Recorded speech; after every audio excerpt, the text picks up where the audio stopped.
యుద్ధం వచ్చిన తర్వాతనే భగవంతుడు వస్తాడు బయటికి, అప్పటిదాకా రాడు ఆయన. యుద్ధం అయితే వచ్చే వస్తుంది, అది ఎవరు ఆపలేరు. ఇవాళ అమెరికా ఆపింది, లేకపోతే చైనా ఆపింది, లేకపోతే రష్యా ఆపింది, లేకపోతే ఇంకో దేశం ఆపింది అని అంటారు. ఆ సమయం వచ్చినప్పుడు ఎవరు విచారణ చేయకుండా ఒకరినొకరు బాంబులు వేసుకొని కన్ను చూసి కన్ను మూసి కన్ను తెరిసి లోపలనే అంతమైపోతారు. భక్తుల్ని మాత్రము భగవంతుడు రక్షిస్తాడు. ఆయన ఏ కులంలో ఉన్నా ఏ మతములో ఉన్నా ఆ భక్తుల్ని భగవంతుడు కాపాడుతాడు. ఆయన అది ఆ విధంగా జరుగుతుంది. చారాన భాగమే ఉంటారు, బారాన భాగం వెళ్ళిపోతుంది. ఇదంతా ఎవరు తెలుసుకోలేరు నాయన, తెలుసుకోలేరని అమ్మగారు పలుమార్లు అమ్మగారు చెప్తుంటారు. వారందరికీ కూడా ఈరోజు అమ్మగారి యొక్క మాటలు మనం చెప్పుకునే అవకాశం ఒకటి కలిగింది. కావున మీరందరూ కూడా పుణ్యాత్ములే. నేను ఏం చెప్తున్నంటే ప్రతి భక్తులకి 3 నెలలకే కానీ 6 నెలలకే కానీ తప్పకుండా రావాలి.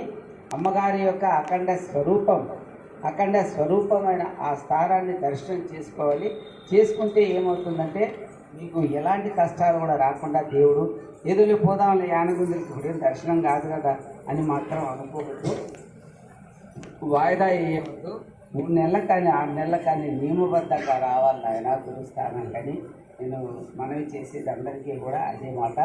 కావున మీరందరూ కూడా నిత్యం అమ్మగారిని జపము ధ్యానం చేసుకుంటూ అమ్మగారి యొక్క నేను అందరికీ ఏం చెప్తున్నా అంటే అంత ధ్యానం కుదరలేదంటే మీరందరూ మహామందిరంలో సింహాసనం మీద అమ్మగారు ఉన్నట్టు అమ్మగారి యొక్క పాదాలను మీరు దర్శించుకుంటూ ఉన్నట్టు ప్రతి క్షణం మీరు ఎక్కడున్నా కూడా ఇంట్లో ఉన్నా, బస్సులో ఉన్నా, లేదా ప్రయాణం చేస్తున్నా, ఇంకెక్కడ పని చేస్తున్నా, ఫ్యాక్టరీల్లో ఉన్నా, ఎక్కడ ఉన్నా కూడా మనసు మాత్రము క్షణము అమ్మ మహామందిరం మీద అమ్మ పాదాల విందాలందు మీరందరూ మనసు నిలుపుకుంటా నడవండి. అది యోగం అవుతుంది, అది జ్ఞానం అవుతుంది, అది భక్తి అవుతుంది. కావున మీరందరూ కూడా తప్పకుండా అటువంటి యొక్క ఆచరణ కలిగి ఉండాలి. అప్పుడు అమ్మగారు మన వెంటే ఉంటారు. అమ్మగారు దూరంలో లేరు. మనం భగవంతుడు ఎట్లుంటాడు? ఇప్పుడు భగవంతుడైనాడు అమ్మ భగవంతుడైన అంటే సర్వాంతర్యామి నిండి ఉన్నాడు. గురువు భగవంతుడు తేడా లేదన్నమాట, ఇద్దరు ఒకటి. ఆ భగవంతుడినే మనం గురువు అంటాము, ఆ భగవంతుడినే మనము దేవుడు అంటాం.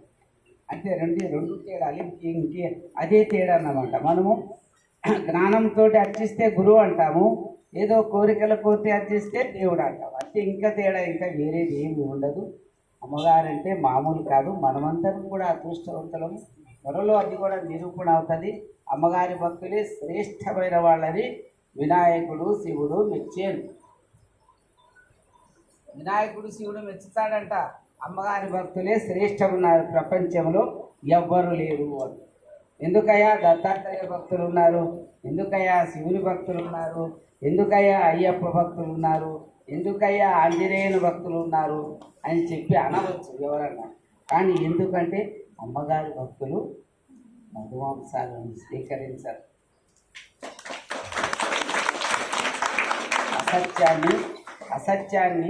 అసత్యం ఆడటానికి చంపుతారు, కానీ సత్యం వైపే నడుస్తారు.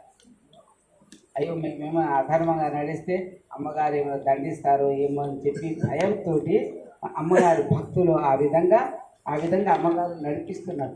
అదే అయ్యప్ప స్వామి భక్తులు, శివుని భక్తులు ఏ విధంగా ఉన్నారో నేను చెప్పక్కర్లేదు. అందుకని అమ్మ భక్తులే శ్రేష్టము అని చెప్పి శివుడు వినాయకుడు నిత్యం రాబోయే కాలంలో మల్లికార్జునుడు బయటకు వస్తాడు నాయన అని అమ్మగారు చెప్పారు. శ్రీశైలం మల్లికార్జునుడు బయటకు వచ్చే రోజులు వస్తున్నాయి. వచ్చి అప్పుడు ఏం చేస్తాడు? అమ్మగారి గురించి చెప్తాడు ఆయన. ఏ విధంగా? శ్రీశైలం మల్లికార్జునుడు చెప్పి ఆ యొక్క బ్రహ్మంగారి యొక్క ఆ వీరభోగ వసంతరాయల యొక్క ఆ వీరధర్మజమూర్తి యొక్క కీర్తిని అంతా కూడా చెప్పి అంతర్ధానం అయిపోతాడు. ఎవరు? శ్రీశైలం మల్లికార్జునుడు. అలాంటి రోజు కూడా వస్తుంది, దగ్గరికి చూస్తాం. మనమంతా కూడా చాలా వైభవాన్ని చూస్తాం. మనమంతా కూడా రామాయణంలో రాముడి వెంట ఉన్నవాళ్ళమని, ద్వాపరంలో కృష్ణుడు వెంట ఉన్నవాళ్ళమని మీరందరూ కూడా తెలుసుకోవాలి. ఎందుకంటే అదంతా మీకు తెలియదు, నాకు భగవంతుడు తెలిపాడు కాబట్టి నాకు తెలుస్తుంది.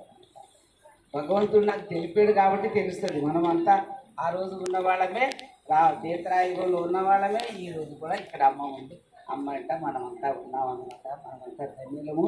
మనమందరము అమ్మగారి యొక్క కార్యక్రమాలని అత్యంత వైభవంగా ఇప్పుడు ఇక్కడ ఒకసారి అమ్మగారు అన్నారు, కలియుగ బృందావనం, కలియుగ బృందావనం సూర్యనంది క్షేత్రం అని పాట వస్తుంది అన్నమాట. శివాలయంలో రికార్డ్ అవుతుంటే అమ్మగారు ఆ పాట విన్నారు. విని శివయ్య ఆ పాట వేసుకుంటా పూజ చేయమని చెప్పు మన పూజారి పిల్లలకి అన్నారు. కలియుగ బృందావనం, కలియుగ బృందావనం సూర్యనంది అని పాట వస్తుంది. అమ్మగారిని ఆ విధంగా అంటున్నారు. అంటే ఇప్పుడు ఇది బృందావనం లెక్కనే జరుగుతుంది. నిన్నటి నుంచి అంటున్నాను, అరే బృందావనం లెక్క అయిపోయిందిరా, ఇది కలియుగ బృందావనం లెక్క ఇక్కడ కరీంనగర్ ఆశ్రమం అని చెప్పి అంటినమాట నిన్న. అట్లా మన క్షేత్రాలన్నీ కూడా వేములవాడకు కూడా పోతారో పూర్వం కానీ రాగల కాలంలో అందరూ కూడా మన ఆశ్రమానికి వచ్చి ముక్కిపోవాల్సింది. అటువంటి యొక్క రోజులు కూడా వస్తాయి. మీరందరూ ఏమీ చింతపడవద్దు.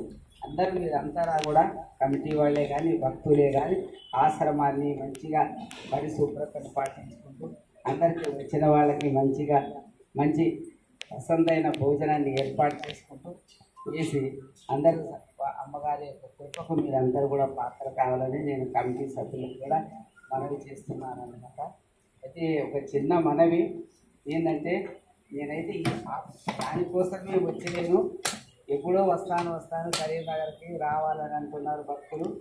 అన్న కూడా బాలకృష్ణ అన్న కూడా రావాలన్నారు. అందుకోసమే రావాలనుకుంటే ఇప్పటి వరకు కుదిరింది.